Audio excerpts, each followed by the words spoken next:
que ya se está grabando, así que bueno, pues vamos a empezar con la tutoría de esta semana, que es la justo antes del examen. Voy a compartir la pantalla. Y lo primero que tenemos es, primero vamos a realizar el examen del 2023 y lo primero que tenemos es un falso y verdadero. Entonces sí voy a necesitar como que me ayuden con con estas preguntas. La primera es, si es falso o verdadero que que el café se enfría como consecuencia de la segunda ley de la termodinámica. ¿Qué pensaría? Creo que esa es verdadera. Exactamente, es verdadero. Es verdadero porque el calor fluye espontáneamente de un cuerpo más caliente a uno más frío. Entonces, el café, a estar caliente, va a fluir de manera espontánea a, a la atmósfera, de alguna forma. Entonces va a ser, entonces sí es una consecuencia de la segunda ley de la termodinámica. Después tenemos esta que le hemos hablado bastante de si es posible revertir la entropía total de todo el universo.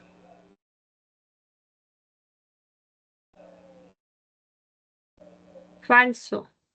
Exactamente, es falso. Como hemos visto, la entropía total siempre aumenta o permanece constante en caso de que sean procesos reversibles. Ahora tenemos esta de que si existen los equipos industriales 100% eficientes. Falso. También es falso. Porque esto se debe a que hay pérdidas energéticas inevitables como la fricción o la dispersión de calor cuando se hace un equipo industrial. También dice, para una reacción exotérmica, la reacción favorece la formación de productos al aumentar la temperatura de la reacción. Eh, verdadero. No, en este caso es falso. Es falso porque para una reacción exotérmica, aumentar la temperatura favorece la formación de los reactivos en lugar de los productos. Recuerden lo del principio del Le Chatelier. También después vamos a hacer un trabajo con Le Chatelier. Y por último esta otra de que si el calor neto más el trabajo neto es siempre igual a cero, es igual a cero, es mayor que cero, perdón, en un ciclo termodinámico. Mm, Tengan en cuenta esto, el no. ciclo.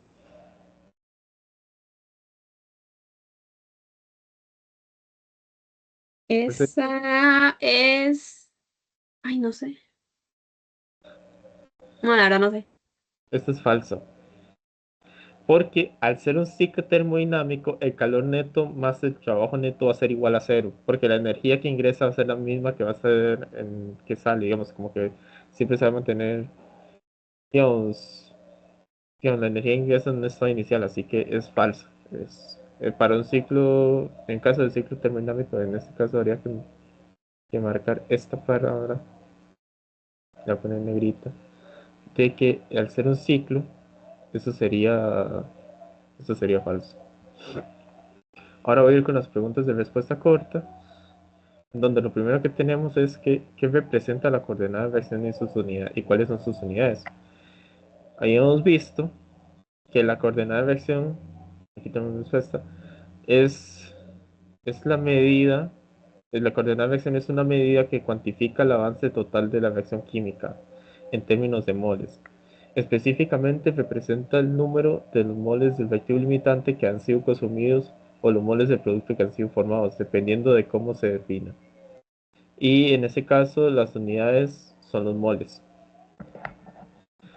También que es importante distinguir que la conversión o grado de avance, que es la X que habíamos comentado antes, que es una magnitud adimensional y que varía entre 0 y 1, que recuerde que la conversión es como lo que representa la fracción de reactivo limitante que se va a reaccionar y que es calculado como el coeficiente entre los moles consumidos y los moles iniciales del reactivo limitante. ¿Quedó claro esta explicación? Sí. Ok. Vamos con esto de que explique brevemente cuál es la convención de signos usados para los números estequiométricos en una reacción química. Nosotros habíamos visto que la convención de signos va a ser de que para los reactivos tienen los números estequiométricos negativos porque se consumen durante la reacción, y para los productos va a tener los números estequiométricos positivos porque se forman a partir de los reactivos.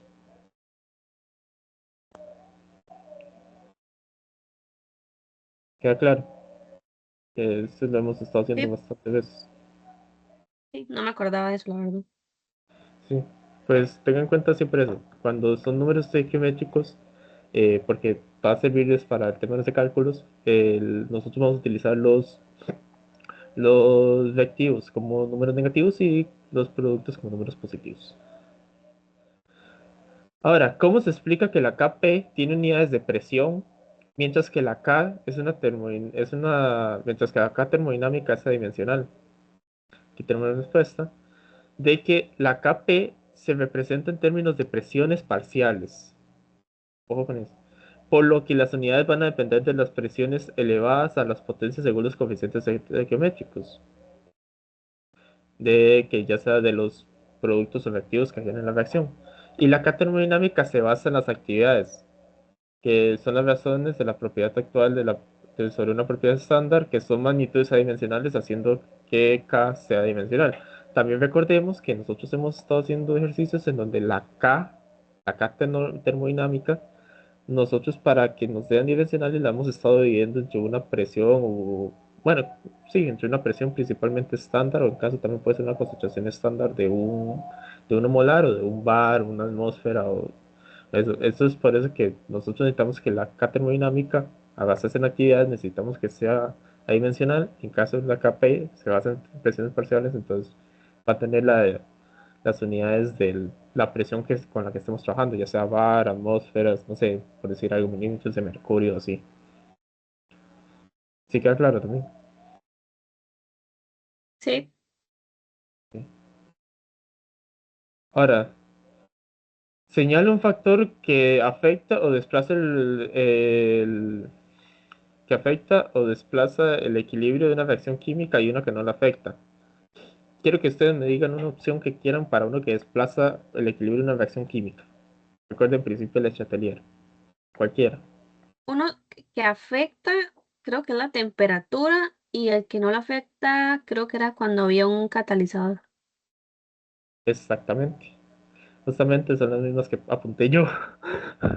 Que dice que el factor que afecta es por ejemplo, puede ser la temperatura, que modificaría, que al modificarla puede desplazar el equilibrio hacia los productos o hacia los reactivos.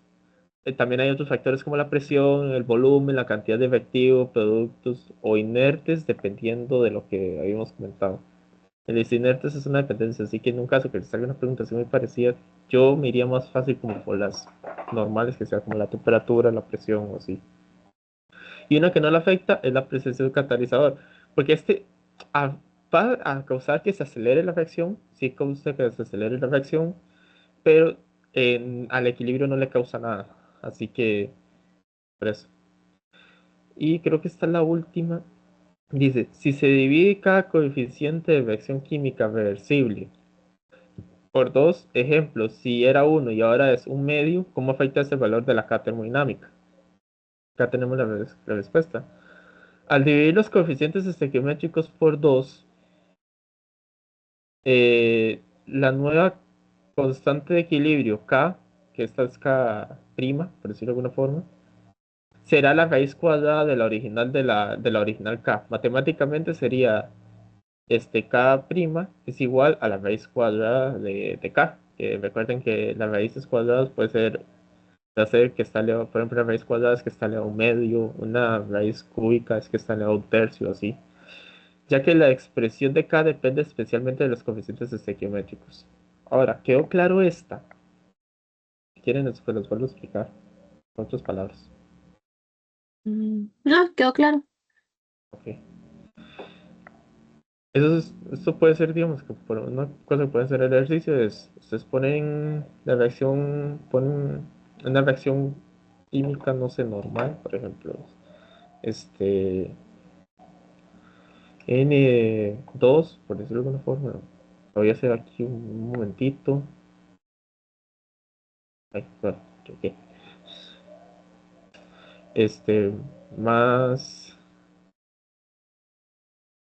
creo que es 2H2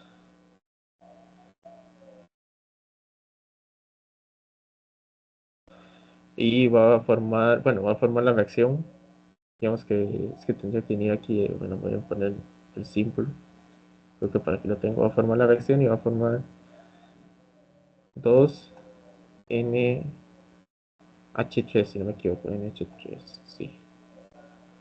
Si no me equivoco, está así, sí, que esta es la reacción del amoníaco. Así que si ustedes hacen, en caso de que hagan, por ejemplo, la K, en caso de que la hagan, van a ver que la K, pero si ustedes dividen cada una de estas entre dos, entonces va a ser ahora un medio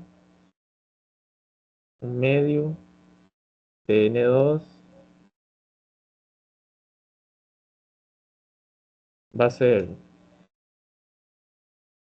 más H2, disculpen por hacerlo, es que esto es solo para hacerles un ejemplo, y va a formar ahora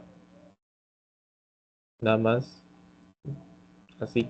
Y si ustedes hacen la termodinámica, digamos, determinan la K termodinámica, van a ver que eso es un ejercicio que les puedo hacer para que lo intenten hacer ustedes en sus casas. Y si queda alguna duda me lo avisan. Y que si ustedes aquí hacen esta de dividir los factores estequiométricos por 2 cuando vean que quieren determinar K, la constante de equilibrio K de esta, se va a convertir en la raíz cuadrada de la constante de equilibrio de esta. Eso se los dejo como para que lo hagan en sus casas, por si les interesa. Entonces, quedó claro con las preguntas de teoría para el examen del 2024. Sí, todo claro. Bien. Ahora sí, ya vamos con la parte de ejercicios.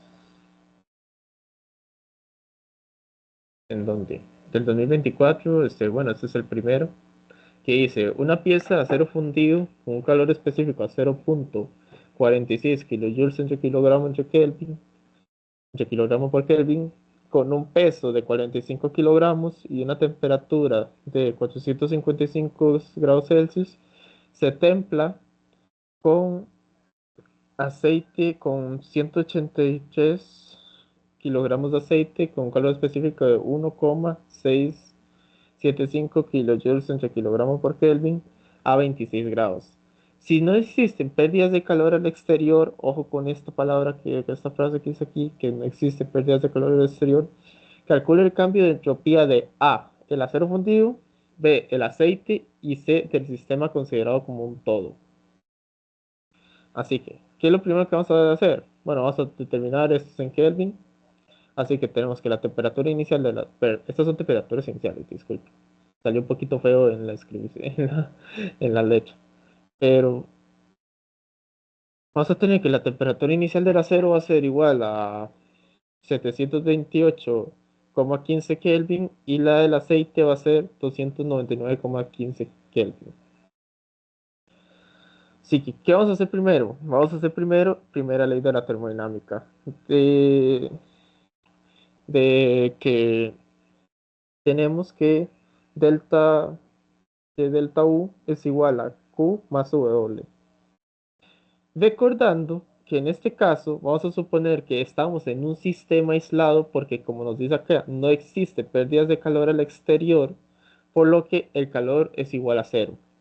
Y también vamos a suponer que no hay ningún agitador, no hay ninguna resistencia eléctrica, no hay nada de eso, nada más usted llegó, puso el pedazo de acero en todo el aceite y nada más lo dejó ahí, lo dejó quietico hasta que se templara. Así que vamos a suponer que no hay nada, no hay nada que cause trabajo, entonces vamos a tener que el trabajo es igual a cero, por lo que el delta U es igual a cero.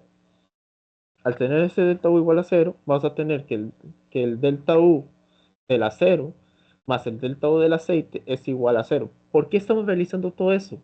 Porque necesitamos llegar a la temperatura final de cada uno de los procesos. Porque vamos a tener un aceite, digamos, se pone el pedazo de acero, o bueno, el bloque de acero, lo pone en ahí, lo deja quietico, lo deja un tiempo hasta que se temple el bloque de acero. Ahora, eso va a causar que el calor, o bueno, que la temperatura del aceite aumente y va a causar que la temperatura del aceite del bloque de acero disminuya. Así que al ser eso, nosotros necesitamos saber cuál es esa temperatura final en cada uno de los procesos. Así que para eso, hacemos ya voy a acercar un poquito más, ya con podemos ver que entonces ya con estas suposiciones y con lo que hemos estado trabajando, podemos determinar que el delta U del acero va a ser igual a M del acero, la masa del acero, por el calor específico del acero, por la diferencia de temperatura, que va a ser la temperatura final menos la temperatura inicial del acero, más la masa del aceite por el calor específico del aceite por la diferencia de temperatura que va a ser la temperatura final menos la temperatura inicial del aceite. Todo eso va a estar igualado a cero.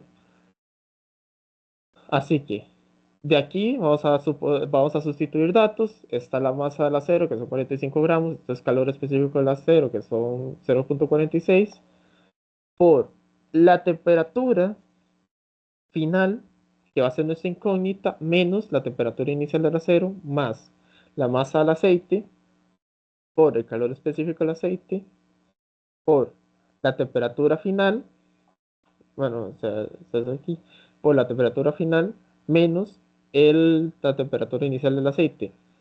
¿Y qué vamos a hacer con esto?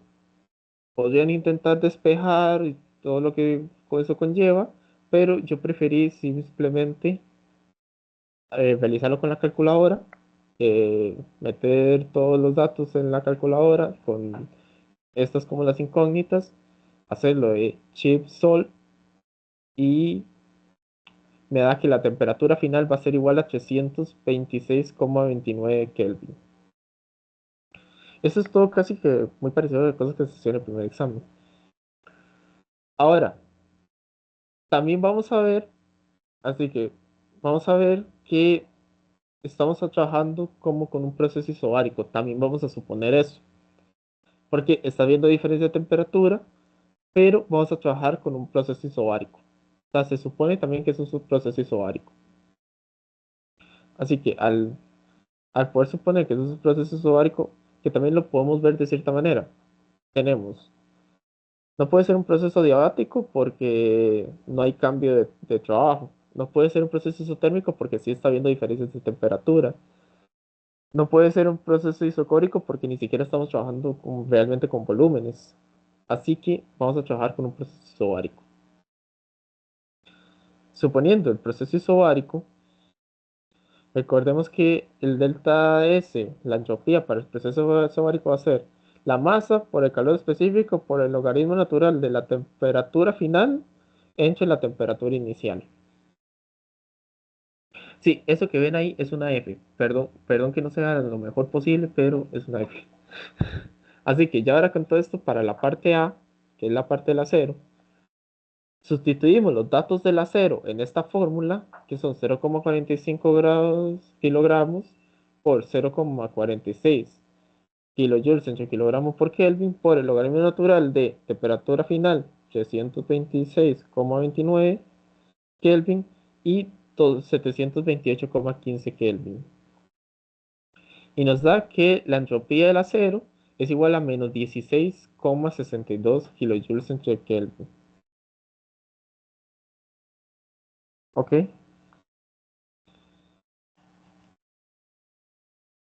Que vean que también hay algo con sentido acá, algo que tiene bastante sentido acá, que estamos viendo que la entropía del acero, el acero se va a enfriar. Recordemos que cuando generalmente, voy a hablar de manera como una generalidad, no es algo que a mí me han enseñado muy bien que en química y en ciencias realmente casi nunca se puede decir siempre para todo.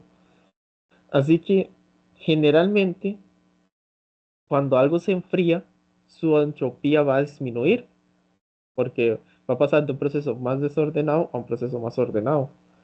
Así que tiene sentido que esto de negativo. Ahora, para el aceite realizamos lo mismo. Sustituimos ahora en esta fórmula los datos del aceite. Sería 183 kilogramos por 1,675 kilojoules entre kilogramo por Kelvin. Y la temperatura final, que es igual a 326,29, entre la temperatura inicial, que es igual a 299,15 Kelvin. Y nos da que tenemos una entropía para el aceite de 26,62 kilojoules entre Kelvin. Y entonces para la entropía total, que igualmente, como el aceite se está calentando, va a pasar de un proceso más ordenado a un proceso más desordenado. Y entonces va a ocasionar que esta entropía nos vaya a dar positiva. Y tenemos la entropía total, que la entropía total va a ser igual a la entropía del aceite más la entropía del acero.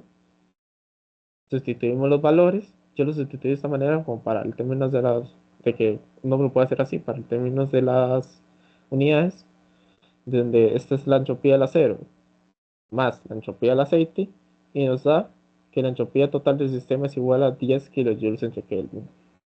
Y eso ya sería el problema. ¿Alguna duda con este problema? No, todo claro. Ok, entonces vamos a continuar.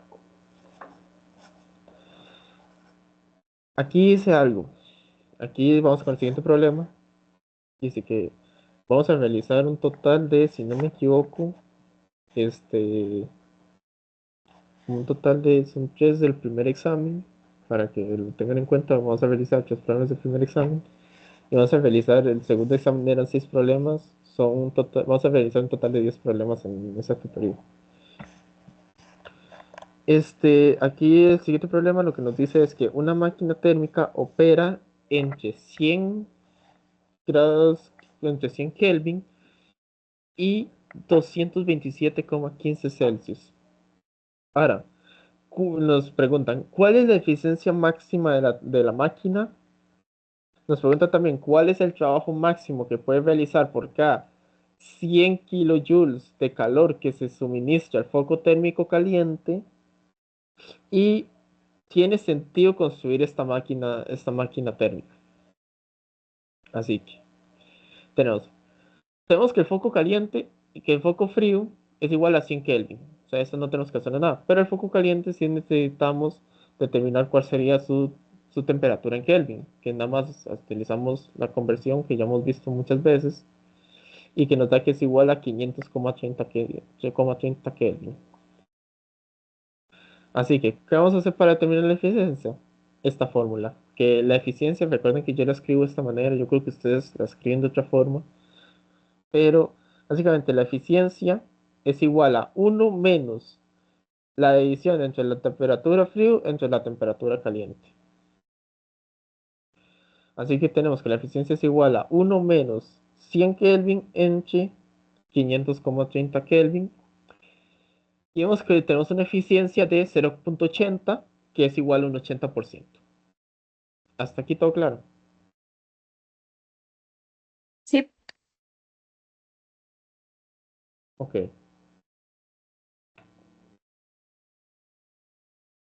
Así que ahora vamos a ver el trabajo máximo. El trabajo máximo lo vamos a ver desde esta otra fórmula que también teníamos para la eficiencia, que es igual a menos W del trabajo, que este sería el trabajo máximo, entre el calor del foco caliente. Así que sustituimos los valores, la menos W, que bueno, la menos el trabajo en este caso está negativo, entre un kilowatt. Recuerden que aquí está así, pero recuerden que esto también watt significa joules entre segundo, ¿verdad? Porque después vamos a hacer otro que va a estar entre joules entre segundo. Así que ya con esto, nada más, este, pasamos este lado a multiplicar, este uno a multiplicar y nos va a dar que la, el trabajo máximo va a ser igual a menos 0,80 kilowatts. ¿Qué quiere decir esto? Que Lo que nos quiere decir es que el trabajo máximo que puede extraer de esa máquina térmica es igual a 0,80 kilowatts, básicamente. O sea, la máquina térmica lo máximo que puede llegar a extraer son, en términos de trabajo, puede llegar a extraer 0,80 kilowatts. Ahora, para ustedes, ¿tiene sentido, con estos datos que les he dado, tiene sentido construir o no la máquina térmica? De ahí por el valor de la eficiencia, que es de 80%, yo diría que sí, pero Ok, el trabajo no sé. ok. Bueno, pues hay que tener ciertas consideraciones para eso. Creo que todo, les voy a comentar las consideraciones. Estamos trabajando con un foco frío de 100 Kelvin. Eso quiere decir que es igual a menos 173,15 grados Celsius. Y es algo muy difícil de conseguir. Y es algo muy costoso. Requiere muchos sistemas criogénicos avanzados, lo cual no sería tan común, tan práctico para unas aplicaciones industriales. También hay muchos costos y complejidad técnica porque los sistemas necesarios para mantener las temperaturas tan bajas incrementan significativamente el costo y complejidad de la máquina. Además, las pérdidas energéticas y las irreversibilidades en componentes reales disminuirían la eficiencia real por debajo de la teórica. Recuerden que estamos trabajando, que tenemos un 80% teórico. Estamos trabajando como si fuese así, que en este caso eso sería lo teórico, pero al ser una temperatura tan baja va a causar que en realidad no sea un 80%. Y también que las máquinas térmicas se diseñan para operar entre temperaturas que son fácilmente alcanzables y sostenibles en términos industriales o comerciales. Así que en este caso vamos a concluir que no tiene sentido. No tiene sentido principalmente por esto, por lo que vimos. La temperatura en frío es muy baja y se puede llegar a tener esas temperaturas, sí, se puede llegar a tener, pero es muy baja, es muy difícil poder llegar a esas temperaturas. Por lo que yo en este caso, y bueno, y lo que se sabe es que se supone que no tiene sentido. ¿Está bien? Ok, todo claro. Ok. Y ahora vamos con el último problema de este examen que vamos a ver. Dice, un mol de nitrógeno a 0 a 20,5 grados Celsius y 6 bar sufre una transformación al estado descrito por 145 grados Celsius y 2,75 bar. Calcula el cambio de entropía con información y tenemos cierta información adicional. Tenemos que el CP es de esta manera. ¿Ok? El CP tenemos que es esto aquí, esta función de acá. ¿Qué nos quiere decir esto? Que vamos a tener que trabajar con lo que viene siendo con lo que viene siendo, este, cuando ustedes vean esto sí, es que vamos a tener que trabajar con integrales. Y bueno, dice que el CP está en joules entre mol entre Kelvin, entre Kelvin y que la temperatura es en Kelvin. Así que volvamos a ver el problema y veamos que lo que se nos está diciendo es que un mol de nitrógeno que está inicialmente a 20,5 grados Celsius y a 6 bar va a pasar a estar a 145 grados Celsius y 2,75 bar, ¿ok? Y que tenemos esta entropía y SCP, y necesitamos sacar la entropía. ¿Qué vamos a hacer? Primero que todo, como aquí se nos decía, tenemos que trabajar en Kelvin. Así que la temperatura inicial va a ser igual a 20,5 grados Celsius más 273,15 y nos va a quedar es una temperatura de 293,65 Kelvin. Y la temperatura final es igual a 145 grados Celsius más 273,15 y nos da que es igual a 418,15 Kelvin. Eh, Así que ya dado con eso, vamos a trabajar de esta manera. Vamos a trabajar con dos procesos, ¿ok? Porque vean que primero va a haber un cambio de temperatura. Vamos a trabajar de dos maneras distintas. Vamos a trabajar al inicio un proceso isotérmico o un proceso isobárico, o al revés. En este caso, vamos a trabajar primero a un proceso isobárico y mantener los 6 bar constantes y luego un proceso isotérmico manteniendo a 145 grados Celsius constantes. Así que, cómo, cómo se explica esto de otra manera? Vamos a tener dos procesos. En el primer proceso lo vamos a hacer a un proceso isobárico a 6 bar constante para llegar a la temperatura de 145 grados Celsius. Y luego que tengamos esta temperatura, 145 grados Celsius, vamos a hacer un proceso isotérmico con esa temperatura para pasar de 6 bar a 2,75 bar. ¿Se quedó claro cómo se va a trabajar en este problema? Porque eso es lo que principal que hay que ver.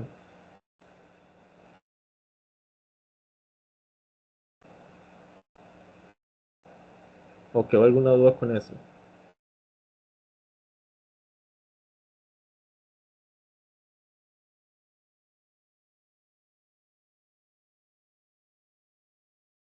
O no sé. Sí, sí quedó claro. Sí, todo claro. Así que, ¿qué vamos a hacer primero? El proceso isobárico.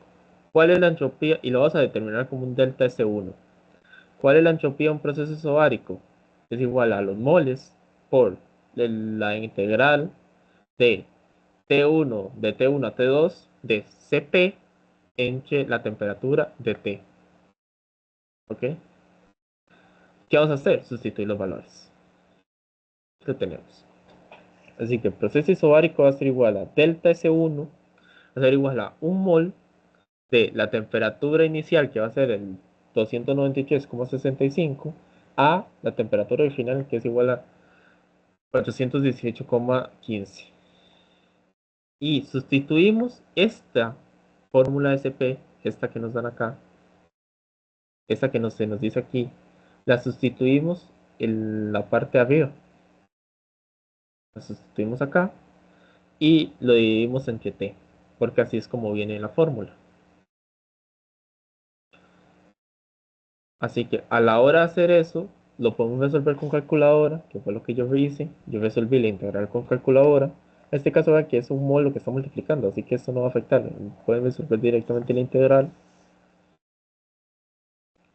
Y al resolver la integral con la calculadora, nos da que el delta S1, que es el del proceso isobárico, es igual a 10,3119 joules entre Kelvin. Vean una cosa. Vean que el Cp está en joules entre mol por Kelvin. Y en este caso, toda esta diferencia de Cp va a causar que sea mol se va a cancelar con este mol de aquí. Por eso es que va a quedar entre joules entre Kelvin.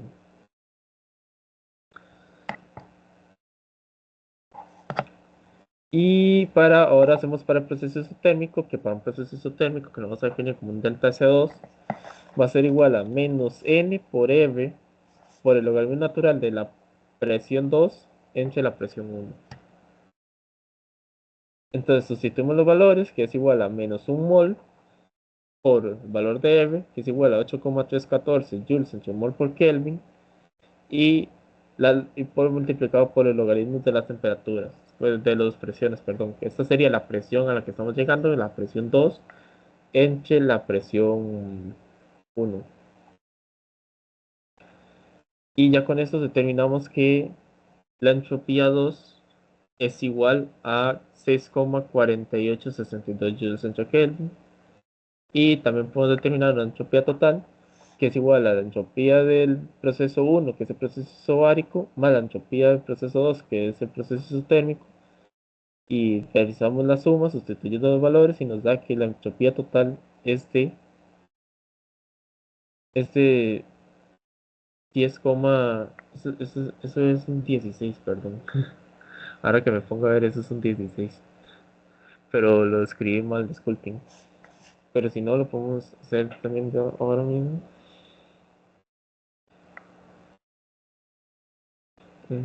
Más 6.4862 y es igual a 16,7981. ¿Quedó claro este problema? Disculpen, esto es un 16. Esto aquí, esto es un 16,7981 joules entre Kelvin. ¿Quedó claro este problema? Sí, todo claro. Sí. Disculpen que lo escribí mal. Y ya con esto terminaríamos con las partes del problema del examen del 2023 que vamos a ver, del examen de 2024, perdón. Y vamos a ir con el examen del 2023. Primero que todo, nos dice, una máquina de Carnot recibe 250 kilojoules entre segundo, fue lo que les había dicho yo antes.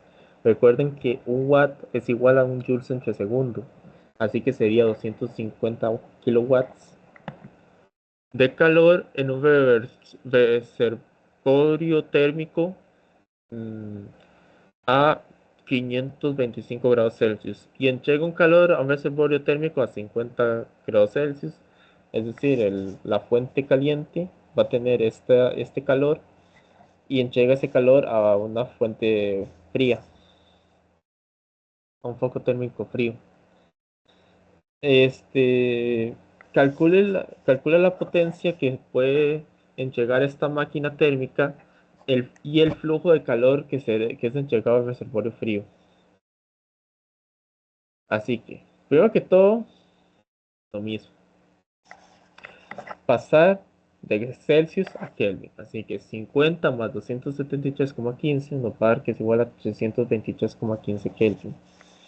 Y 225 más 273,15 nos va a dar que es igual a 798,15 Kelvin. Así que, primero que todo, determinamos la eficiencia. Igual, eficiencia, ustedes utilicen la que les gusta a ustedes, digamos, la lechita, que creo que les enseñé a ustedes, que creo que es como la E, esa que es como una E. Uno menos la temperatura fría entre la temperatura caliente. Así que es igual a uno menos 223,15 Kelvin entre 798,15 Kelvin. Así que nos va a dar que tiene una eficiencia de 0,595. ¿Ok? Ahora, vamos a trabajar con el trabajo neto, que esta va a ser como la potencia que puede entregar esta máquina térmica. Así que, trabajando con el trabajo neto, tenemos que la W es igual a menos el trabajo neto entre el foco caliente, entre el calor del foco caliente. Sustituimos los valores, disculpen esto que también se vea feo, y aquí tenemos que 0,2595 es igual a menos trabajo neto entre 250 kilowatts, que es lo que se nos comentaba acá, que la máquina Carlos recibe 250 kilojoules por segundo del reservorio térmico caliente, porque ¿cómo sabemos que es el caliente? Porque es el que está a 225 grados Celsius y el otro está a 50 grados Celsius, entonces sabemos que ese es el caliente. Y entonces, ya con esto, perdón, bueno, adelante un poquito, pero lo podemos dejar así. Ya por esto, nada más pasamos esto a multiplicar al otro lado y nos da que el trabajo neto del foco térmico caliente, el trabajo neto va a ser igual a menos 148,75 kilowatts. Ese va a ser la potencia. Esa va a ser la potencia que se entrega a esta máquina térmica, que puede entregar esta máquina térmica. Y ahora, por la primera ley, al tener un ciclo de Carnot, recordemos, como habíamos visto en las preguntas de teoría del examen del 2024, el delta va a ser igual a cero. Y el delta O es igual al calor neto más el trabajo neto. Así que, como hemos visto, el delta U va a ser igual a esto. Así que cero, porque tenemos que un delta U es igual a cero, es igual al calor neto, que este calor neto lo podemos dividir en dos partes, que puede ser el calor del foco caliente más el calor del foco frío. Y tenemos el trabajo neto, más el trabajo neto. Así que sustituyendo los valores que tenemos acá y resolviendo esta ecuación con la calculadora, con la función ChipSolCal, en realidad esta es bastante sencillita de resolver, tampoco es que hay que hacer mucho, nada más como pasar esto quizás a restar y esto que están pasarlo a sumar, nos va a dar que el calor del foco frío va a ser igual a 101,25 kilowatts y eso sería el problema. ¿Alguna duda con este? No, todo claro.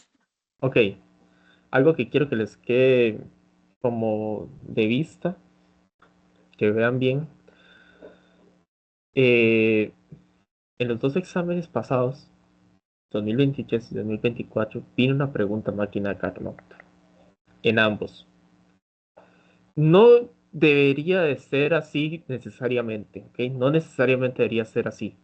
Pero si es una constante que ya en 2 años anteriores hayan preguntado máquinas de Carnot, yo siendo ustedes revisaría bien el tema de máquinas de Carnot porque cabe la posibilidad que les venga una pregunta de esto en el examen. Es muy probable, ¿ok? ¿Queda claro eso? Sí, Ok, así que vamos a continuar con, bueno, ya siento sincero, tampoco quedan tantos ejercicios, pero es que sí estoy intentando ir un poco rápido, por lo que había comentado antes. Ok, este es curioso, este es largo. Y sí, vea que es un problema de 10 puntos. Calcule el cambio de entropía a calentar 1,6 kilogramos de agua de 0 a 100 grados Celsius, donde el estado de hielo saturado hasta estado de vapor saturado. ¿Ok? A presión constante, proceso isobárico, como vayamos viendo, así que vamos a utilizar entropías a proceso isobárico, mediante los procesos descritos abajo. Tome en cuenta los cambios de estado. ¿Ok? Vea que se nos está comentando que hay que tomar en cuenta los cambios de estado. Así que calentamiento de 0 grados Celsius a 55 grados Celsius por contacto con un foco térmico a 55 grados Celsius. Inicia como hielo y termina como agua. Justamente eso era lo que les iba a comentar. Vean bien que cuando usted empieza a calentar un poco de hielo, sí, el hielo está a 0 grados Celsius, pero a 55 va a estar en estado gaseoso, en estado líquido, perdón. Después también nos dice que un calentamiento de 55 grados Celsius a 100 grados Celsius por contacto con un foco térmico a 100 grados Celsius inicia como agua y termina como vapor, porque a 100 grados Celsius el agua se empieza a evaporar, básicamente. Entonces también nos pregunta, ¿cuál sería el cambio de entropía de los alrededores? Suponer focos térmicos, o con eso. ¿Y cuál sería el cambio de entropía y si se cumple la segunda ley? ¿Ok? Así que considere que durante los procesos la presión es constante e igual a una atmósfera. Y tenemos estos datos. Tenemos la entalpía de fusión, que es igual a 334,4 joules entre kilogramo. Tenemos la entalpía de vaporización, que es igual a 2260 joules entre kilogramo. Y tenemos el calor específico de agua líquida, que es igual a 418 kilojoules entre kilogramo por Kelvin. Así que, ¿cómo vamos a trabajar esto? Vamos a trabajar, por ejemplo, para la parte A, que dice que es un calentamiento de 0 grados Celsius a 55 grados Celsius, que inicia como hielo y termina como agua. Así que, ¿cómo lo vamos a trabajar?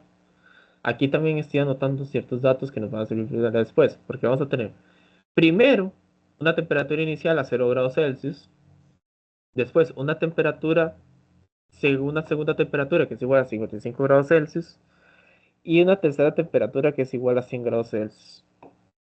Así que, ¿cómo lo vamos a trabajar? Vamos a trabajarlo con distintas entropías. Vamos a tener la entropía 1 para la fusión del estado sólido a estado líquido. Entropía 2 que va a ser para el cambio de temperatura, ¿ok? Y una entropía 3 que va a ser para el total del proceso A, que digamos el cambio de temperatura va a ser de 0 a 55. Así que, ¿cómo lo vamos a ver esto? Primero que todo, determinar la entropía 1. ¿Cómo se determina? Por la fórmula muy sencilla que es que la masa, porque en este caso estamos trabajando con masas, vean que la entropía en este caso, como ustedes también, o sea, pueden saber que si se nos están dando masas, hay que multiplicar la entropía por la masa, la entalpía, perdón, por la masa. Pueden saberlo, pueden tener conocimiento de ello. Ahora, otra forma que lo pueden ver. ¿Cuál es la, ¿Cuáles son las unidades de la entropía? Bueno, las unidades de la entropía es igual a kilojoules entre Kelvin. Así que, si sabemos que la entalpía de fusión está en unidades de kilojoules, de joules entre Kelvin, este, por cierto, esto es kilojoules. Esto debería ser kilojoules. Bueno, si sabemos que esas unidades están en ese rango, así que podemos hacer lo que saber que hay que multiplicarlo por la masa. Así que tenemos que la masa, que la, que la entropía para la fusión va a ser la masa por la entalpía de fusión entre la temperatura de fusión. ¿Cómo lo tenemos? O sea, la masa, 1,6 kilogramos por la entalpía de fusión entre 0 más 273,15, porque estamos en grados Celsius, nos está dando en Celsius y nos estamos en Kelvin. Y nos da que la entropía 1 es igual a 1,9650, no, 956 kilojoules entre Kelvin. Ahora, ¿cómo vamos a hacer para el cambio de entalpía? Muy fácil. Para el cambio de temperatura, vamos a trabajar con la fórmula de la entropía en vamos a trabajar con la fórmula de la entropía para un proceso isobárico. En este caso, bueno, se nos había comentado que teníamos que suponer que iba a estar a una atmósfera. Así que esto es igual a la masa por el calor específico por el organismo natural de temperatura 2 entre temperatura 1. Así que sustituyendo los valores que tenemos acá, esta sería la masa, 1,6 kilogramos. El calor específico que se nos había dado antes, que es igual a 418 kilojoules entre kilogramos por Kelvin, por el logaritmo natural de 55 más 273,15 para que esté en Kelvin, básicamente. Y 0 más de 273,15.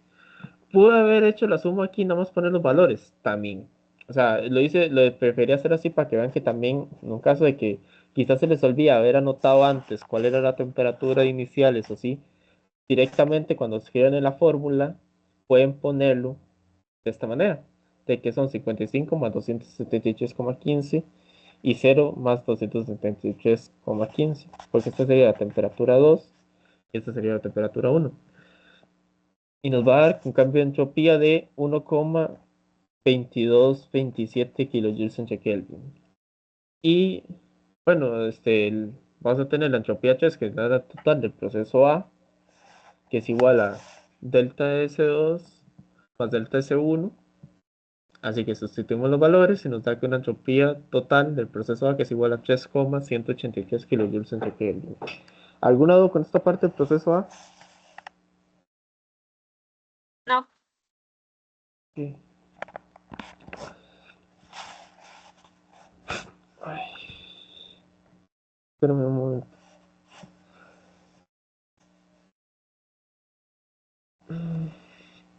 Así que ahora tenemos para el proceso B.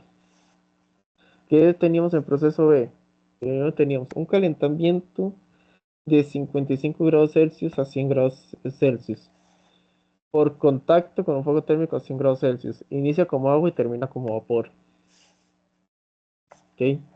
Así que, ¿qué va a pasar primero? En este caso yo lo hice para tener un orden así más o menos bonito. ¿Qué va a pasar primero? Primero va a haber un cambio de temperatura.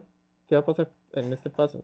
Lo primero que va a haber es el cambio de temperatura de 55 grados Celsius a 100 grados Celsius.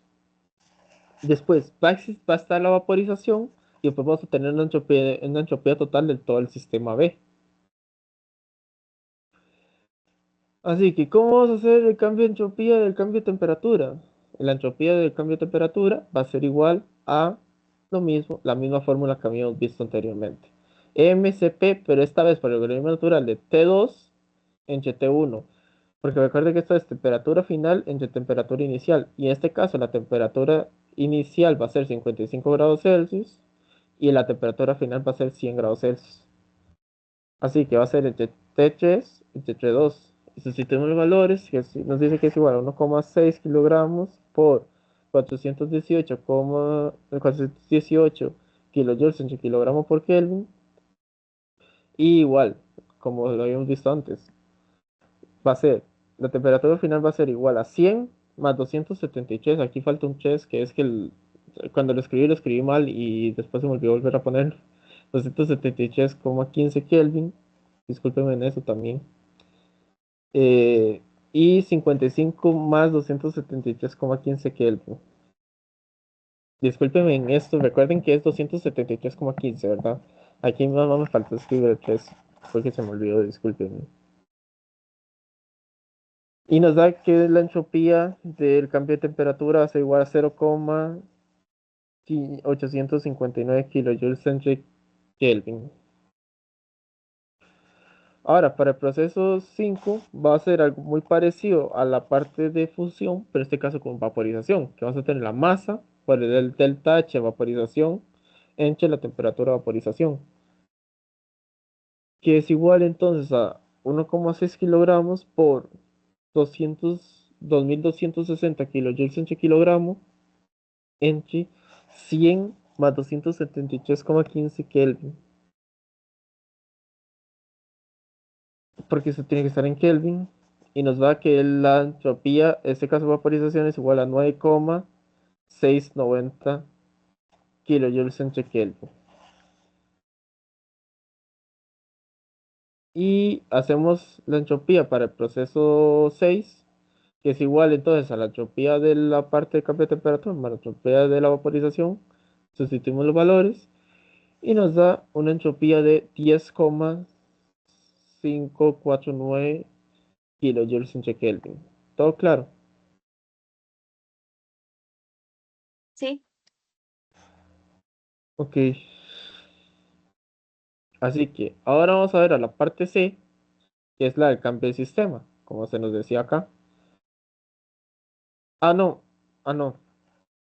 Para para después, vamos a ver, antes de la parte C, vamos a ver que vamos a necesitar la entropía del sistema. Así que la entropía del sistema, ustedes podrían agarrar todas las entropías y sumarlas. Eso también es correcto.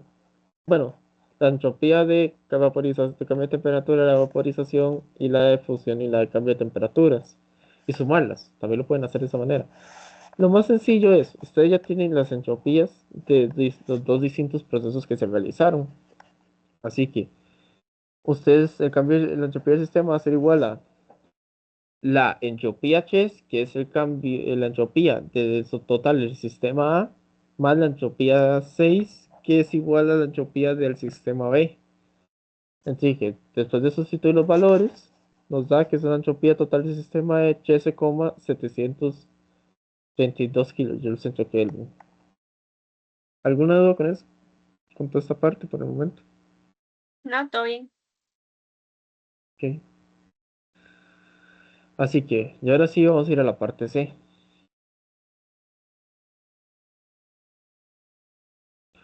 Para la parte C primero tenemos que ver. Necesitamos la entropía de los alrededores. ¿Cómo vamos a ver eso? La entropía de los alrededores va a ser igual a la entropía, entre, digamos, es el calor de los alrededores, entre la temperatura de los alrededores. Ese calor de los alrededores va a ser igual a menos el calor del sistema. ¿Se acuerdan la razón del por qué era eso? Pues yo creo que lo hicimos hablando una vez. Porque creo que la entropía total es cero. Bueno, el del El universo. calor, sí. Estamos trabajando como un calor igual a cero. Así que, exactamente como usted dijo, Kristen, como estamos trabajando con un calor igual a cero, el calor de los alrededores va a ser la menos, va a ser el negativo del calor del sistema, entre la temperatura de los alrededores. Ojo, también tenemos que suponer algo. Tenemos que suponer que los alrededores va a estar a temperatura ambiente, 25 grados Celsius, es decir, 298,15 Kelvin. Necesitamos suponer eso. Y vamos a hacer un balance de energía para un sistema cerrado, en donde vamos a ver que el delta U, que el balance de energía, la energía interna va a ser igual a coma sobre W. Por este caso también, vamos a suponer que no hay ninguna resistencia térmica, no hay ninguna agitación, no se le hizo ningún trabajo al sistema, nada más usted pasó el agua de esto así, nada más por los focos y listo. Así que tenemos que el delta U del sistema va a ser igual al calor del sistema. Y el delta U, porque entonces necesitamos sacar el calor del sistema. El delta U, ¿cómo se va a ver? Delta U va a ser la masa por la entalpía de fusión más la masa por el calor específico a volumen constante por la diferencia de temperatura total más la masa por la entalpía de vaporización. Ahora, ese calor específico constante, de valor específico de la líquida, podemos agarrar este mismo valor, pero también podemos hacer algo. Vea que aquí está en Kelvin, pero por términos de comodidad, recuerden algo muy importante, una diferencia de temperatura, un delta T. Digamos, si un delta T está en Celsius o en Kelvin, cambia la diferencia. Digamos, hay diferencia en los valores del delta T. ¿Ustedes qué piensan? Creo que la diferencia en ambas era la misma. Exacto. La diferencia en ambos casos es la misma. Así que, entonces, nosotros podemos trabajar, ¿no?, de manera, digamos que conveniente, por lo que recuerden que que el calor específico puede estar en Celsius, pero también puede estar en Kelvin, porque el calor específico se va a relacionar con una diferencia de temperatura. Así que al relacionarse con una delta T, se lo puede trabajar en Celsius, por eso que aquí lo puse en Celsius. Y vamos a suponer que es el mismo valor. Así que el delta U va a ser igual a, entonces, sustituyendo los valores, la masa por la entalpía de fusión más la masa por el calor específico, en este caso volumen constante, por la diferencia de temperatura, que entonces, haciendo así, para en vez de poner todos los valores de Kelvin largos, podemos utilizar T3 entre T2, sí que podemos utilizar estos mismos, que puede ser en grados Celsius, así que va a ser igual a 100 menos 1, 100 menos 0, perdón, en Celsius más la masa por la entalpía de vaporización. Y nos va a dar un delta U, disculpen, de 4.819 kilojoules. Y como habíamos visto que el delta U va a ser igual al calor del sistema, entonces el calor del sistema va a ser igual a 4.819 kilojoules. 4.819,2 kilojoules. ¿Quedó claro esta parte? Sí, Ok.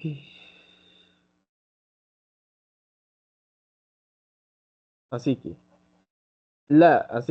volviendo a esta fórmula que teníamos aquí, volviendo a esta fórmula, tenemos que la diferencia de entropía de los alrededores va a ser igual a menos el calor del sistema entre la temperatura del sistema. Así que sustituyendo los valores, menos 4819,2 kilojoules entre 298,15 Kelvin. Ahora sí se necesita usar en Kelvin porque ya no se va a relacionar con ninguna diferencia de temperatura.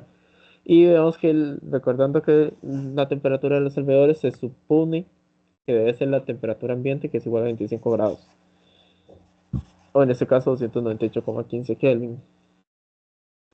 Así que la, la entropía de los alrededores va a ser igual a menos 16,16 kilojoules entre Kelvin. Y aquí dice que la entropía total, recordemos que la entropía total va a ser igual a la entropía del sistema más la entropía de los alrededores, ya con la parte D, es igual a 13,16, 13,782 menos 16,16 kilojoules entre Kelvin. Y nos da que la entropía total es igual a menos 2,428 kilojoules entre Kelvin. Ahora, pueden ver algo raro. Nos está dando que una entropía total es negativa. ¿Por qué creen ustedes que esa entropía total es negativa? ¿Por qué puede explicarse? Porque en este caso estaría pasando que no se está cumpliendo la segunda ley de la termodinámica. Porque recordemos que en la segunda ley de la termodinámica se nos decía que la total, la entropía del universo, que es lo mismo, siempre va a ser positiva, siempre va a dar un aumento. En este caso no es tanto que es negativa, que más bien está disminuyendo en este proceso. ¿Por qué creen ustedes que eso pasa?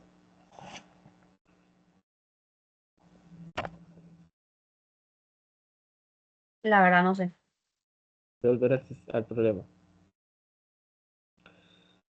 Aquí está pasando que nos estamos suponiendo focos térmicos, ¿ok? Nosotros estamos suponiendo focos térmicos. Nosotros al suponer esos focos térmicos, nosotros nunca, en ningún momento, hicimos lo de la eficiencia. Nosotros supusimos que ellos tenían una eficiencia del 100%. Así que esa fue la causa que hizo que en este caso la entropía, que no se cumpliera la segunda ley de la termodinámica. Porque nosotros supusimos que los focos térmicos, que como si esto fuese una máquina térmica, estaba trabajando al 100%, que era 100% eficiente. Entonces, eso hizo que que no se cumpla la segunda ley de la termodinámica. ¿Queda claro eso? Sí, ahora sí.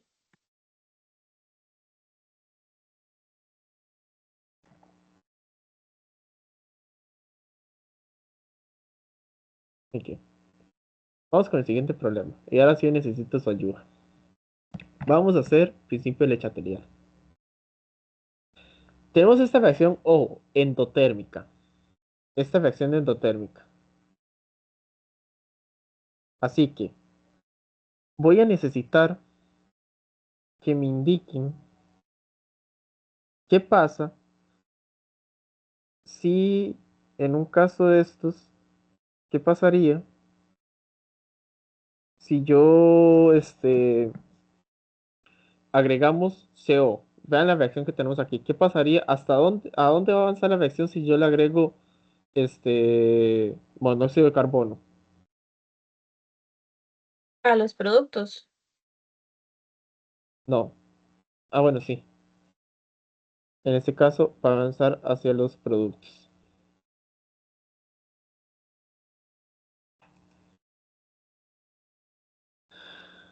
Ok, ¿y qué pasaría si le agrego CO2?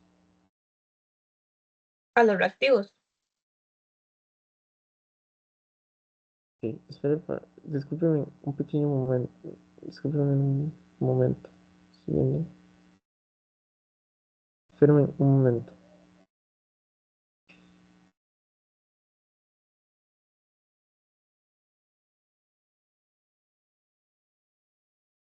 Pero me voy a mutear un pequeño momento, discúlpeme. Es que me acaba de surgir algo. Yo ahorita les digo.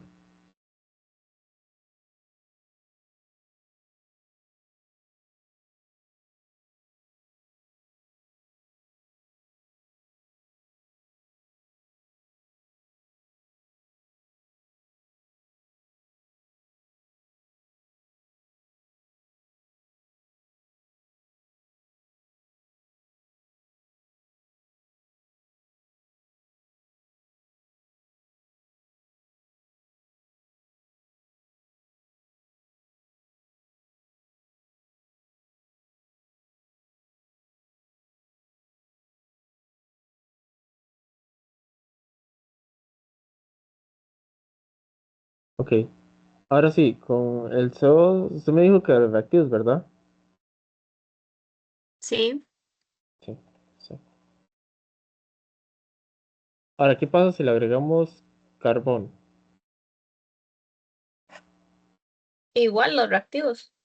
No, vea que tenemos que el carbón está en estado sólido, así que no pasa nada con la A. Ah, No bueno. pasa, porque al estar en estado sólido se mantiene con un equilibrio heterogéneo, así que por ser sólido no va a pasar nada con el avance de la reacción.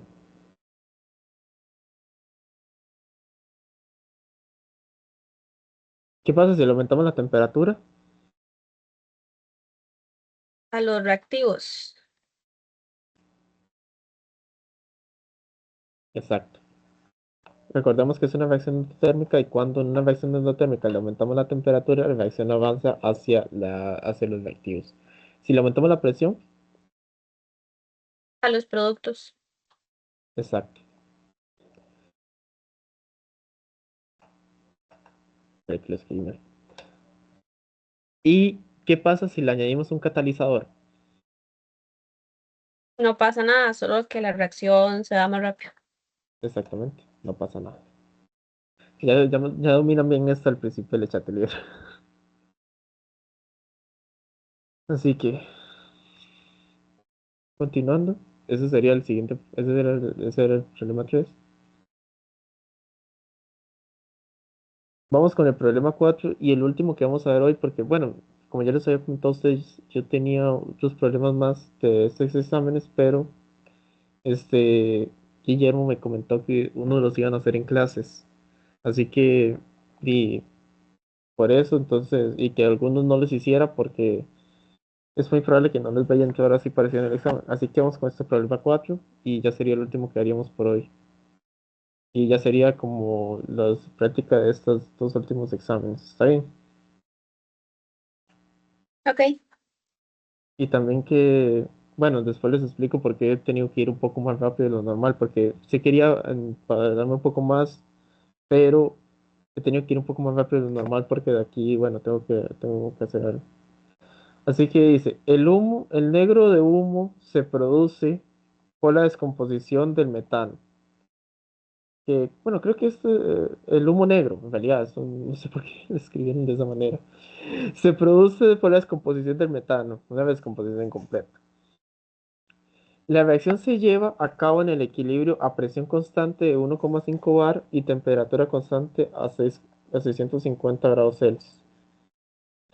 Y tenemos la reacción del metano, que es el metano se va a descomponer en carbono sólido, que va a ser lo que va a quedar como negro, como no sé si se acuerdan que nosotros en química, en el laboratorio de química general uno si no me equivoco, uno agarraba, y en este caso como es descomposición incompleta, uno agarraba uno agarraba, por ejemplo, un, uno agarraba el mechero o un embudo Bunsen, o un mechero Bunsen, perdón, y lo ponía como con una cápsula de porcelana y veía que se generaba como que en caso que la reacción fuese incompleta, la descomposición fuese incompleta, se va a dar como un sólido negro, ¿verdad? Bueno, pues ese es sólido negro acá. Y y bueno, que también se genera el hidrógeno. Así que se nos pide determinar la Kp, la Kc, los moles del componente de salida y los moles totales. ¿Ok?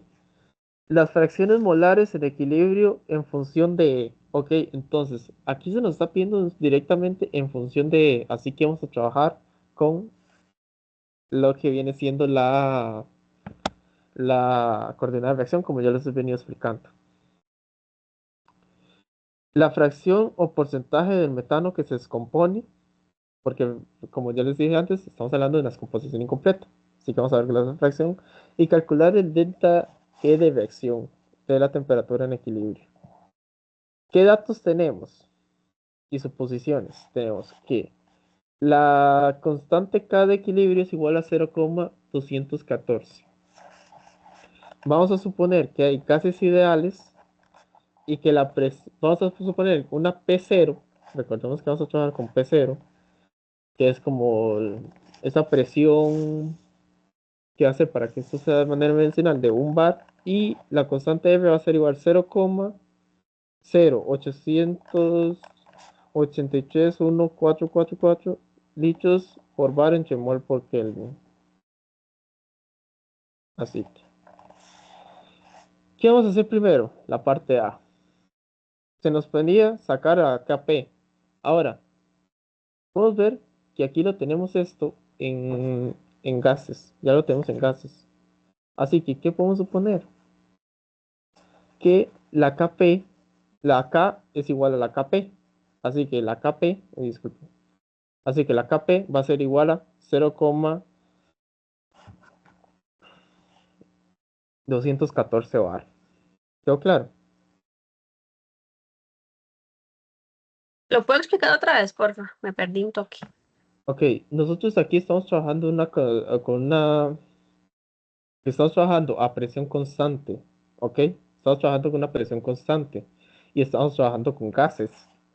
Así que al trabajar con esa presión constante, la Kp que nos permite determinar aquí va a ser igual a la presión en equilibrio, a la que tenemos en equilibrio, que es igual a la termodinámica, que es igual a 0,114. Otra forma que lo pueden ver es que, bueno, sí, es simplemente que solo se está utilizando gases, entonces por eso. Ya lo sé cómo es claro. Sí, gracias. ¿Ok? Así que, así que ya tenemos la primera. Ahí ya sería un punto.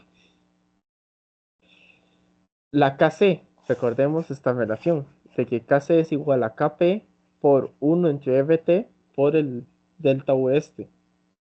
Recordemos que el delta V va a estar relacionado con las funciones estequiométricas, con las relaciones estequiométricas. Pero ojo con algo.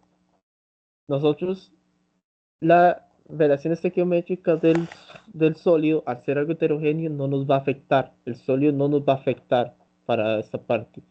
Así que este uno acá del sólido no se pone, básicamente. Así que tenemos las variaciones estequiométricas que son, y como ya hemos visto en la pregunta teórica de antes, los productos van a ir en positivo y los reactivos van a ir en negativo. Así que teniendo en cuenta eso, que el sólido no lo vamos a utilizar porque el sólido no nos va a afectar en estas partes, de toda esa parte de equilibrio en funciones heterogéneas. Así que va a ser igual a 2 menos 1. Aquí lo tenemos anotado. Entonces es igual a 2 menos 1. ¿Ok? Por eso mismo, de que estamos trabajando con que básicamente en gases simplemente lo que tenemos en gases nada más son dos moles, bueno, un factor estequiométrico de 2 del hidrógeno, que debe ser positivo, menos el factor estequiométrico del metano, que se va negativo. ¿Quedó claro? Sí, está claro. Ok.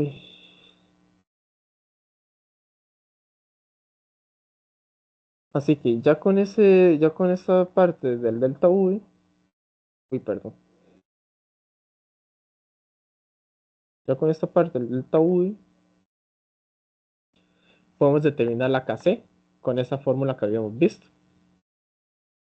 Así que va a ser igual a, vamos a sustituir valores. Ya tenemos el valor de Kp, que es igual a 0,214, así que lo sustituimos por 1 entre la constante F, que en este caso ya la resumí un poquito, porque no le puse todos los dos unos, bar por litro entre mol por Kelvin por la temperatura. Ojo, estamos hablando de una temperatura constante a 650 grados Celsius, pero nosotros necesitamos que esto esté en Kelvin. Así que por la temperatura que va a ser 650 más 273,15 Kelvin, y el delta V, que ya lo habéis visto, porque daba 2 menos 1, que no se toma en cuenta el dióxido de carbono, Digo, el carbono sólido, perdón, que no se toma en cuenta. Así que nada más con esto lo resolvemos en la calculadora y nos da una Kc igual a 0,0028 mol entre litro. Ahora podemos hacer un toque que también lo tengo aquí del tema de las unidades, de que bueno, el bar se va a cancelar con este bar de acá. Este Kelvin se va a cancelar con este Kelvin de acá. Y ustedes van a decir, eso está litro entre mol. No debería porque está mol entre litro. Bueno, vea que está uno. Esto va a ser, así que al darle la vuelta, vea que está uno entre esto. Así que cuando se le dé la vuelta, se le va a dar también la vuelta a las unidades y por eso queda mol entre litro. ¿Quedó claro eso último que también comenté? Sí, Ok, así que volviendo al problema.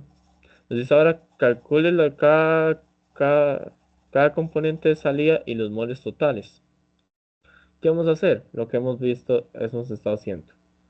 Primero que todo, lo que vamos a hacer es que vamos a suponer que una base de cálculo que va a entrar, lo que va a entrar, lo que se va a descomponer es simplemente un mol de monóxido de metano. Esto es simplemente por un tema de facilidades. Ahí que tenemos la reacción que nos dice que es metano en estado gaseoso, que me falta poner en los paréntesis, se va a descomponer en equilibrio el carbono sólido más 2 por el hidrógeno en estado gaseoso. Así que, ¿qué va a entrar? Lo que va a entrar va a ser un mol del metano, no va a entrar nada del sólido y no va a entrar nada del, del hidrógeno. ¿Qué se va a generar? Bueno, no se va a generar metano, así que ponemos un cero. El carbono es un sólido, así que lo podemos como omitir, básicamente. Esto es un equilibrio heterogéneo, así que el carbono es sólido, lo podemos omitir. Y se va a generar 2E, que recuerden la E que habíamos visto, que va a ser los moles de reactivo limitante por la fracción de descomposición en este caso. Así que va a ser porque es un 2. Este 2 viene por este 2 estequiométrico que va a tener el hidrógeno con el metano. Y bueno, menos el consumo, que se va a consumir menos E, o sea, se va a consumir menos E, que va a ser lo que se va a consumir de metano, que va a ser, bueno, que con esto pues vamos a terminar el efecto. Recordemos que tenemos que el sólido, que el carbono sólido lo estamos omitiendo, en este caso pues es una reacción heterogénea, que está en estado sólido, y no se va a consumir nada del hidrógeno. Y tenemos los moles de salida, que tenemos los moles de salida que va a ser igual a uno menos E. Aquí no tenemos nada. Y tenemos que también sale 2E de hidrógeno. Así que, ¿cuál va a ser los moles del metano? Que van a salir 1 menos E. ¿Cuáles van a ser los moles del hidrógeno? 2E. ¿Y cuáles van a ser entonces los moles totales? Va a ser 1 menos E más 2E, que nos va a dar igual a 1 más E. ¿Quedó claro toda esta parte? sí, está claro. Por cierto, después les cuento algo. Ahora, también nos pedían las fracciones molares en equilibrio en función de E. Así que vamos a utilizar, obviamente, como de nuevo, las fracciones molares en equilibrio. Para el metano va a ser lo que sale del metano, los moles de metano, entre los moles totales. Así que va a ser 1 menos E y entre 1 más E, que los moles de metano entre los moles totales, que también nos lo piden en función de E. Para el hidrógeno va a ser 2E entre 1 más E. También por eso mismo, que es como los moles de hidrógeno entre los moles totales. Y pues también verá que nos aprende en función de E. Y ahora entonces, ya con esto ya tendríamos también esta parte. Y ahora nos dice la fracción de porcentaje de metano que se descompone. Para esto necesitamos determinar entonces el valor de E. ¿Cómo lo vamos a hacer? Muy fácil. Tenemos, ¿qué datos tenemos? Presión es igual a 1,5 bar. La presión para que esto sea de manera dimensional es igual a un bar. Y la constante de equilibrio, la constante de equilibrio termodinámica va a ser igual a 0,214. Así que recordemos que tenemos esta fórmula que es igual a K es igual a KY por P entre P0 por el delta V, que la podemos también ver de esta manera. K es igual a Y delta, digamos, la fracción molar del hidrógeno elevado a la 2, este elevado a la 2, recuerden que es porque tenemos un factor estequiométrico de 2 del hidrógeno entre el factor estequiométrico del metano, entre la fracción molar del metano, perdón, por P entre P0 por delta V. Así que con esto lo que vamos a hacer es sustituir valores. Así que tenemos 0,14 es igual a la fracción molar, la fracción molar del hidrógeno elevado a la 2 entre la fracción molar del carbono por 1, 1,5 bar entre un bar. Aquí se nos hace todo dimensional. Y el delta V, que ya lo hemos determinado antes, que es igual a 2 menos 1. ¿Qué vamos a hacer ahora? El proceso de factorización o, bueno, sí, proceso de factorización. Así que, ¿qué tenemos? Esto que nos va a dar 1,5 y esto está 1 menos 2 menos 1 nos va a dar 1 y está multiplicando. Así que la división, esta nos va a dar 1,5 y esto es 2 menos 1.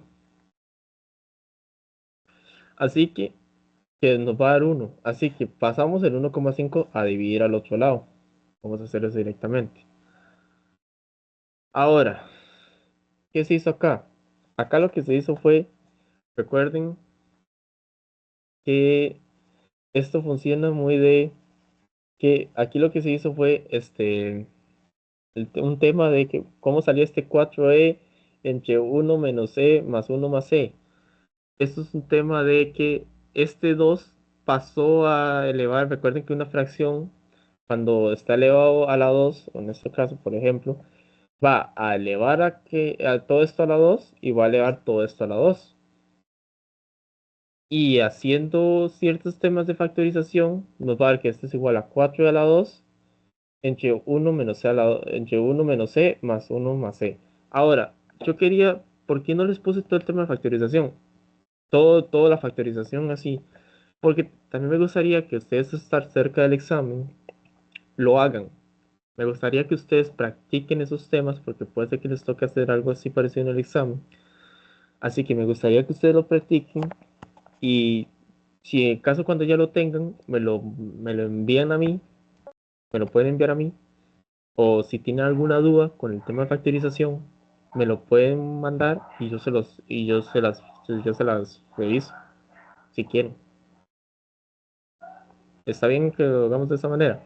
Sí me gustaría entonces que intenten cómo pasó que todo esto acá se terminó aquí, terminó en esto. Así que me gustaría que lo hagan en sus casas y si tienen alguna duda, me la hagan saber. ¿Está bien? Ok, Ok. Pero sí tengan en cuenta que este 2 de acá va a ser que el 2c se eleva a la 2 y el 1 más c se eleva a la 2. Y tengan en cuenta eso, nada más, para cuando quieran hacer el tema de la factorización.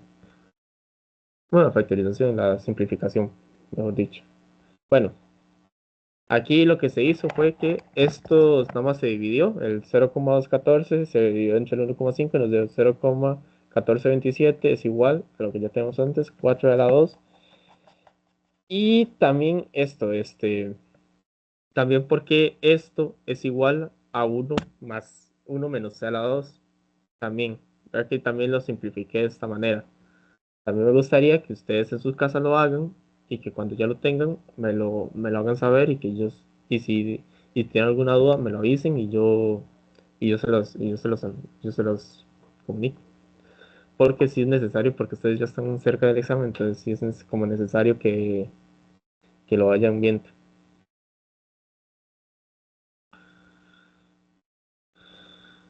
Bueno, entonces, ¿qué se hizo ahora? Se pasó este 1 menos c a la 2, que fue lo que salió de aquí, se pasó a multiplicar al otro lado. Y quedó igual a 4 a la 2. ¿Qué se hace? Se pasa todo esto para acá. Se hace, bueno, una que por cierto, pueden ver algo muy parecido acá, por cierto, para que les pueda ir ayudando a algo muy parecido a esto, puede ser que les ayude con esto. Se pasó para acá. Así que, ¿qué hacemos cuando tenemos esto aquí? Que tenemos un número multiplicado a una resta o, bueno, una fracción o lo que sea, una resta o una suma. ¿Qué hacemos? Distribuimos el 0.1427 en cada uno de los dos y tenemos aquí el 4 de la 2. Y entonces vas a tener que es igual a 0,427 menos 0,427 a la 2 menos 4 a la 2 es igual a 0, porque pasé este 4 a la 2 a restar al otro lado. Entonces, el total, ya lo puse para e a la 2 aquí a este ladito, para que quede un poco más bonito. Lo único que se hace acá es que el menos 0,427 a la 2 menos 4 nos da que es igual a menos 4,14227 a la 2 más, porque aquí eso está en positivo, más 0,1427 igual a 0. Y con la calculadora, que, bueno, no sé cuál calculadora tendrán ustedes, con la que se puede hacer estos tipos de fracciones estequiométricas, o si quieren, también la podrían realizar, es sencilla, por ejemplo, pueden pasar esto acá a restar y pasan esto aquí a dividir y sacan la raíz cuadrada, o sea, es sencilla hacer esto también de manera manual, pero por temas de que para facilitarnos un poco la vida, yo lo hice con la calculadora y también les recomiendo que lo hagan con la calculadora. Nos da que es igual a E, que en este caso sería la coordenada de reacción, es igual a 0,100, 1856 mol. Recuerden lo que habíamos visto en la pregunta de teoría antes, que, que este caso va a ser que la unidad de la coordenada de reacción es igual a mol. Ahora, ¿por qué necesitamos sacar esa coordenada de reacción? Este, Porque nosotros necesitamos este factor de descomposición X, este factor de acá. ¿Cuál va a ser el factor de descomposición X? Recuerden que, que la coordenada de reacción era igual ese factor de descomposición, ese factor de conversión, ya sea que sea una reacción o que sea una descomposición. O sea, ese factor X por los moles del reactivo limitante, pero en este caso nada más tenemos un reactivo, así que obviamente el reactivo limitante va a ser los moles iniciales del reactivo limitante, pero en este caso nada más tenemos un reactivo, así que claramente el reactivo limitante va a ser el metano. Así que nada más, ya teniendo todos estos datos, determinamos que el factor de descomposición, nada más se despejamos, que es igual a la coordenada de reacción entre los moles iniciales del reactivo limitante, y nosotros habíamos supuesto antes que es igual a un mol, que debió entrar un mol de metano. Así que es igual a 0,1856 mol entre un mol. Ya que esto se nos van a cancelar los moles y nos da que el factor X de descomposición va a ser igual a 0,1856, que esto es igual a 18,56%. Nada más se multiplica por 100 y nos da que es un factor ya en porcentaje de 18,56%. ¿Quedó claro?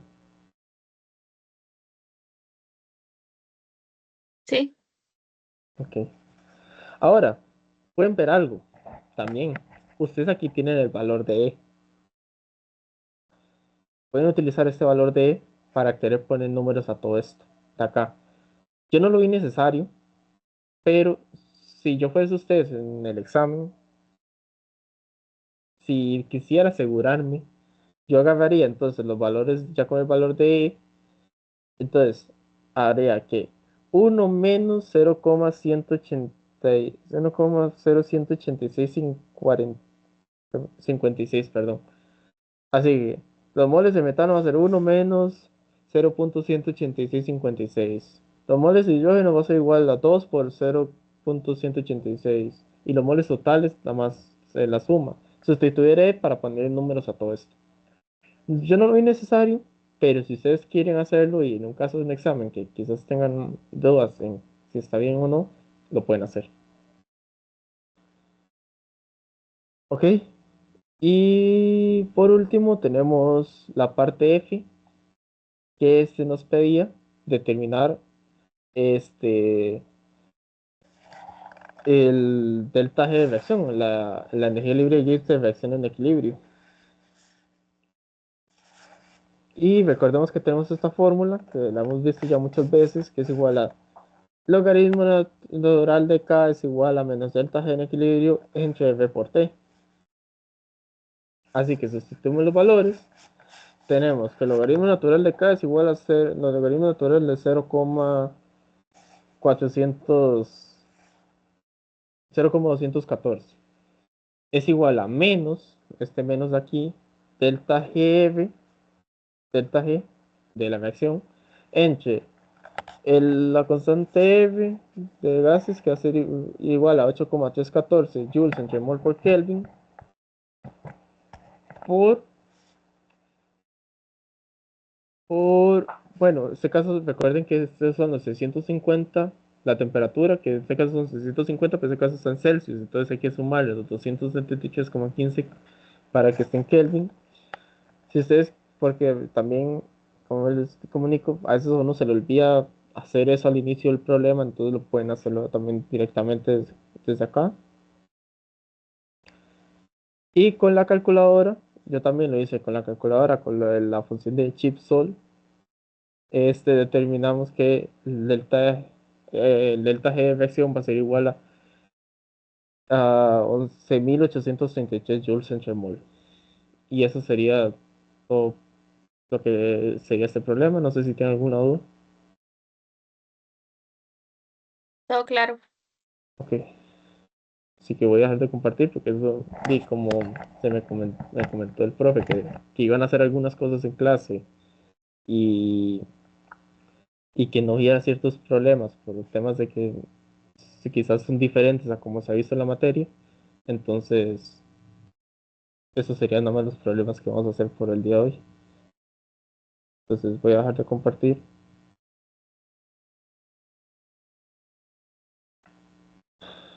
Ok,